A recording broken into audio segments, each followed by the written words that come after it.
Las Vegas, this is NAB Show Live, produced by Broadcast Beat. Hi, I'm Janet West, and I'm with Broadcast Beat, and I'm delighted to be with Howard Lukk and Peter Symes on the SMPTE stand. And of course, SMPTE is celebrating 100 years. Now, Peter and Howard, I didn't know that you, Howard, were with SMPTE. Yeah. It's my new day job, I guess you might say. So I call myself Peter Symes 2.0. So, okay, and you are responsible for technology and standards, I believe. Yeah, Director of Engineering for standards and Director of Engineering and Standards for SMPTE, right? So same title as Peter, but, just a different frame. So, Peter, are you going to be leaving completely, or are you still going to have a toe in the water at SMPTE? I think the biggest difference will probably that they won't be paying for it anymore. But no, it's come to the time. I've been there for 9 years now, and it's time for some new ideas. And we looked for a very good pool of people to take over, and we've got a great guy going to do it who can have lots of new ideas. So now's the time. Okay. So Howard, tell me about some of these new ideas. What are you hoping to bring to SMPTE? Well, hoping to bring a focus from the user community is the best thing. I mean, I've been in that community for such a long time, so it's one of the things that we're trying to actively encourage more users to show up for the SMPTE standards process, because standards are very important, and we need that user input and the feedback from them. So we're working on a wide range of things. They all seem to have H's in them, so HR, HDR, HFR, so those of you that are not familiar with that's high resolution, high dynamic range, and then high frame rate as well. So a lot of stuff to be done. It seems to be a time of transition, going to UHD TV and those types of things. What would you say is the biggest challenge that SMPTE's got in trying to get the different manufacturers to adopt the standards? Well, technology always starts out as a proprietary kind of technology. Manufacturers like to get ahead of the next guys. It's a competitive world, and when it gets to the point where we have to interchange these types of new technologies and interfaces, this is where SMPTE comes in.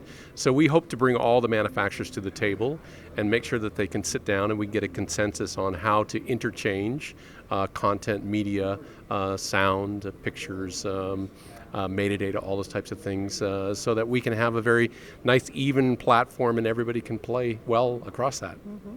And I understand you've been doing some experiments here.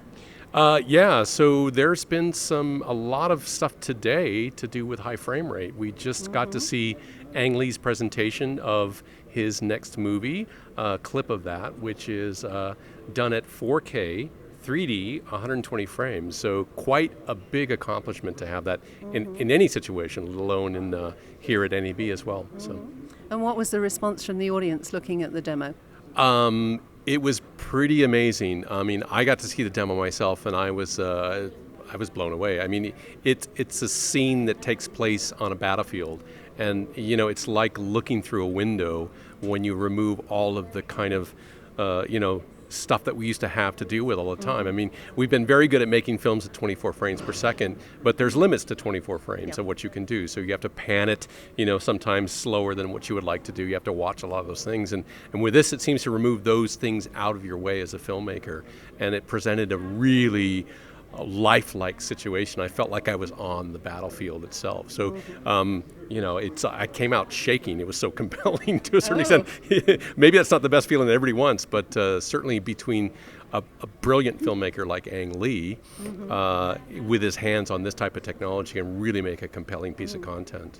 But cinema goers want to have an experience, don't they, and something new, so this is going to be probably the way forward. Yeah, absolutely. It pushes the way forward to kind of unveil and take the mask away from the images that we see. So I think it's going to be really interesting to see how the public is able to see this. Now, we're a little ahead of that because at the moment the installed base can't do that type of technology at the moment, so we can't get to the 120 frames per second 3D in the field at the moment.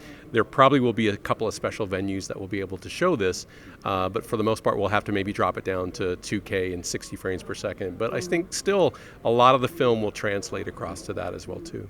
So over the next few years we'll be seeing cinemas changing then? And cinemas are changing. I mean, the high dynamic range cinemas, Dolby Vision is now out there in the marketplace getting installed that allows people to show high dynamic range content, which a lot more contrast than we're used to for the normal digital cinema stuff that we've had. So a lot of new canvases are being availed to the filmmakers to try and make a whole different realm of content to the public.